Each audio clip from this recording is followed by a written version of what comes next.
Okay, so we asked you for the most ridiculous ways to blow $1 million, and wow, did you guys come through You really did. with some seriously creative ideas. I mean, So today we're gonna dive into those suggestions. yeah, let's unpack them. And maybe figure out what they say about us, as a people, as a society. It's the psychology of $1 million laugh. Exactly. I love that. So right off the bat, Yeah. we got a lot of suggestions that were just like pure spectacle. Just like Oh, yeah. big over the top Like just pure. visuals. Yeah. Yeah. Like someone said they'd create a lake. Oh, a lake of. A lake, but not just any lake, a What lake kind of lake? of Jell-O. Jell-O. Okay, hold on. What flavor? Right. Like what flavor are we talking about here? Cherry lime. Like I don't even know if I'd want to swim in that. I'm thinking maybe like a nice berry blend.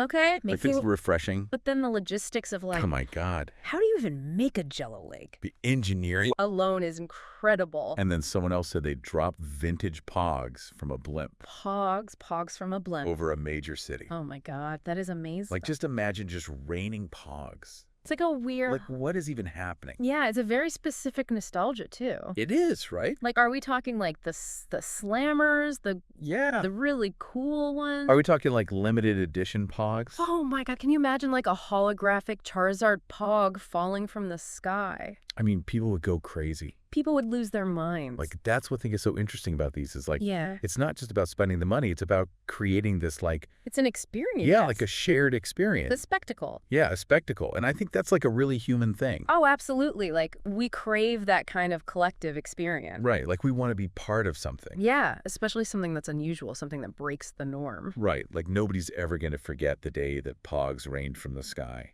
Exactly. It's a story you tell for the rest of your life. Exactly. Yeah. But then there were these other suggestions that were less about spectacle and more about like, I don't know, like messing with people. Oh, yeah, like a little more mischievous. A little mischievous. Yeah, like a few people said they'd hire private investigators Okay. to spy on each other. To spy on each other. Interesting. Like that's a little creepy, right? It is a little bit creepy, but it's also kind of fascinating. Like, what is that about? Right. Like, is it about control? Is it about like a lack of trust? maybe it's like a paranoia thing? Maybe in a world where we're constantly being tracked and monitored, maybe it's like turning the tables a little bit. Right. Like, if we're all being watched anyway, why not? Why not make it a game? Yeah, exactly. Like, make it fun, make it a game. And who knows, maybe you learn something interesting about your friends. Or maybe you just confirm all your worst suspicions. That's true. There's always that risk. Right. But it's $1 million, so. Go big or go home. Right. Exactly. Yeah. And then there were some suggestions that were just like straight up disruptive. Oh, yeah, like the fart sound ads. Yes. Someone said they'd buy 5-second ad slots during like major news broadcasts During the news. Really? and just play fart noises. Oh my God, that's So fantastic. can you imagine like you're Yeah. watching like, Like some breaking news story. yeah, like some serious breaking news story.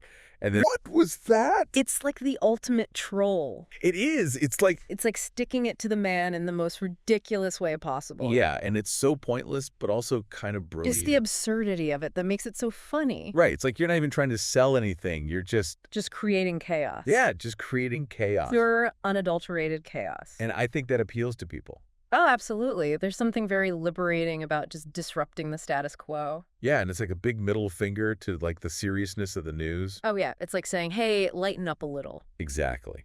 And then speaking of disrupting things, Oh, yeah. someone said they turn a Super Bowl ad Okay. into a Rickroll. Oh, my, a Rickroll during the Super Bowl. Can you imagine? That is amazing. Like the biggest advertising event of the year, Yeah. and you just Rickroll everybody. That is iconic. I would respect that. Like that's a power move right there. Oh, absolutely. It's like you're playing with everyone's expectations.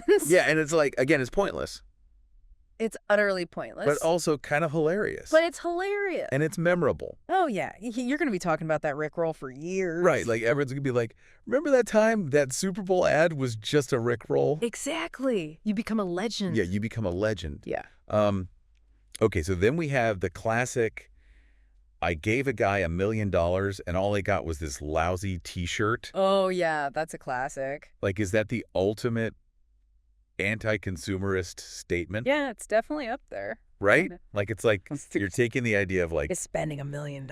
spending $1 million on something extravagant, Yeah. and you're just like reducing it to this like, Meaningless. this meaningless T-shirt. What is value, really? Right. It's like a commentary on like the whole Yeah. consumerist culture. Absolutely. It's like a satire of it. Yeah. And it's funny. Oh, yeah. It's hilarious because it's so absurd. Right. Like, who would actually do that? Well, I mean, someone suggested it. True, but like in the real world, like Yeah. it's just so over the top. It's so over the top that it makes you think. Right, exactly. Mhm. And then finally we have the person who would build their cat $1 million palace. Okay, so we're talking like a cat Taj Mahal. Like a cat Taj Mahal. Diamond-encrusted scratching posts. Yeah, like a gourmet cat food chef. A personal masseuse for the cat. Like a cat therapist. Oh, yeah, a cat therapist. Why not? Like the whole 9 yards for this cat. Only the best for Fluffy. Only the best for Fluffy. I mean, I get it, though. I'm a pet person. yeah, And it's like you want to give your pet the best life possible. right. Like they're part of the family. Exactly. They deserve to be spoiled.